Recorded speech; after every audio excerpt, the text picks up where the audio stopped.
let's make a cute little cake. This is called a red velvet Swiss roll. It's very simple to do and it doesn't take a lot of time. Here are your ingredients, but don't worry, I'll include a link below that will give you full nutrition information as well as more details on how to customize this. You want to begin by getting a 9 by 13 pan or a 23 by 33 centimeter, and you want to line it with either parchment paper or wax paper, and you'll need a cooling rack. Set that aside and preheat your oven to 375 degrees Fahrenheit or 190 degrees Celsius. Now you want room temperature eggs. If you don't have room temperature eggs, you can put them in hot water like this and then just let them sit 5 to 10 minutes before you put them in a larger bowl.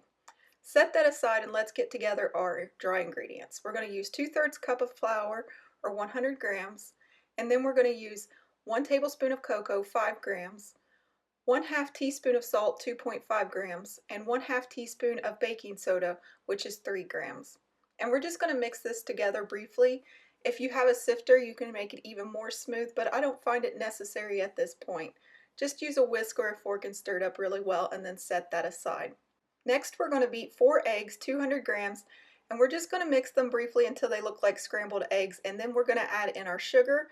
And our sugar is going to be 1/2 cup or 100 grams. Next, you're going to beat these eggs until they're light and fluffy, about quadruple in size, and then we're going to add in our vanilla, which is 1/2 teaspoon or 2.5 milliliters, and then we're going to add in some red food dye or red food coloring, which is 1.25 milliliters or 1/4 teaspoon. Now, I would recommend that you look at the food dye and make sure that it is used for baking and not just for icing cakes, because if it's not made for baking, it will be lighter. You're going to beat this until it ribbons off your beater and you can draw the number 8 before it sinks back down. Once you get to that stage, we're going to sift in our cocoa mixture, and I like to put it in a quarter at a time so you don't deflate the batter.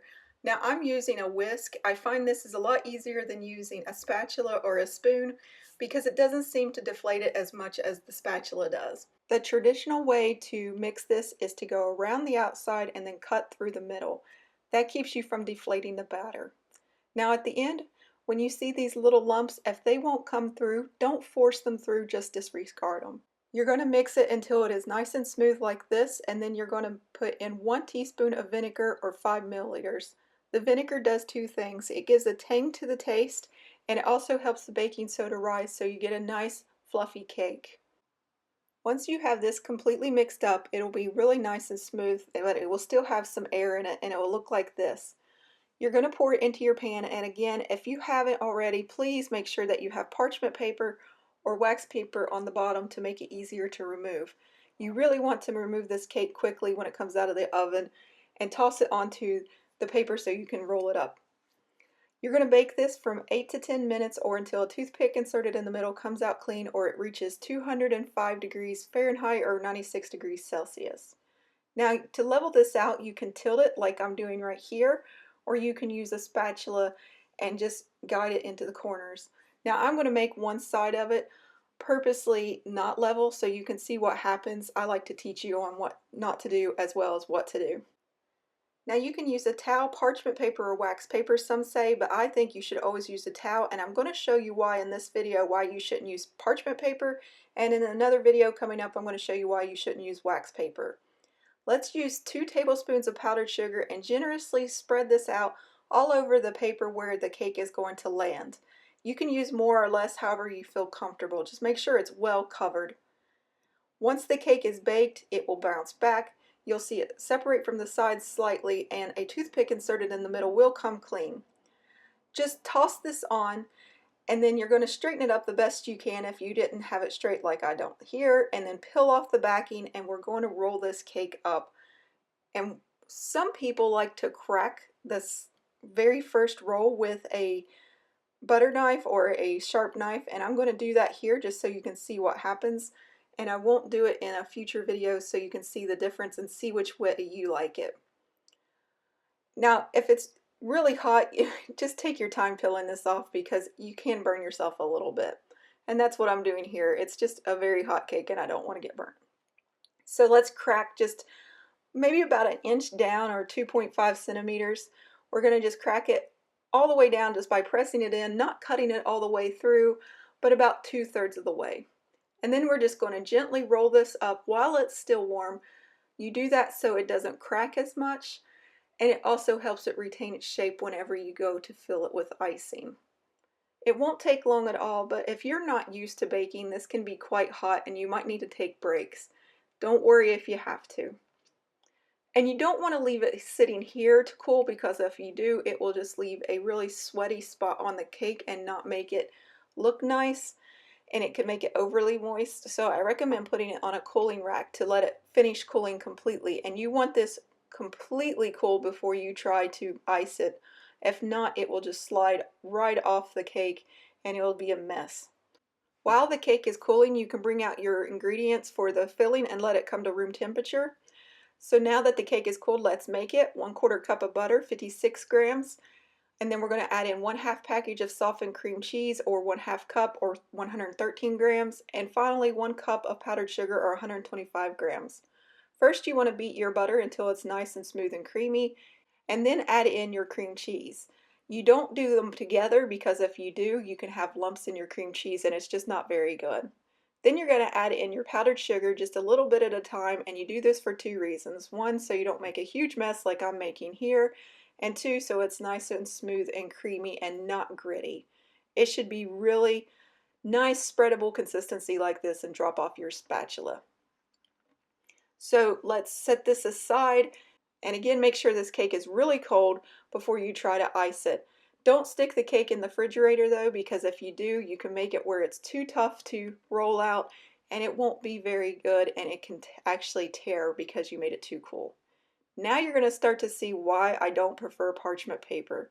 And I'm not sure I like this cracking over stage, because it looks like it's almost cracked the cake entirely in half at that point. So I'm not sure I'm buying that is even necessary.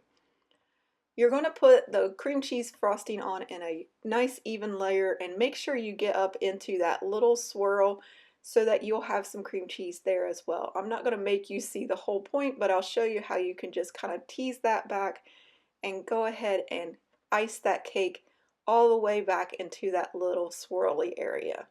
Now once your cake is completely filled, it's time to roll this. And as you see, as this cake cools with parchment paper, and especially wax paper that you'll see in the future, it just adheres to that plastic. You're going to lose a lot of your cake here. I don't recommend using the plastic or the paper parchment at all, because this is what happens to me every single time, and you don't want to lose all this beautiful cake you just made. Now, what you could do is just scrape it off with a spoon and eat it later, but it just kind of affects the presentation somewhat, and it ends up being very sticky and kind of gluey. So I don't recommend using either parchment paper or wax paper. I recommend using a towel. Let me show you the difference on a towel in just a second here, and you can make up your mind which way you want to handle it. Seriously, guys, I'm not enjoying this at all. Don't use the parchment paper. It's just a hot mess. Use a towel. Let's look at the difference between parchment paper and a towel right now. The one thing to note, if you're using a towel, the red food dye can stain it, so use an older towel. One specifically for this purpose is great. And look how easily it came off in comparison, and look at how much was being left behind. It's just much more pleasant cake to deal with. You want to wrap this up and chill it so that cream cheese frosting will firm up some. I recommend at least 1 hour. If you're in a hurry, you can pop it in the freezer for about 15 minutes and sometimes it'll work. But I actually prefer to wait for a day. Like, I like to make it the night before and then serve it the next day, because it really marries those flavors.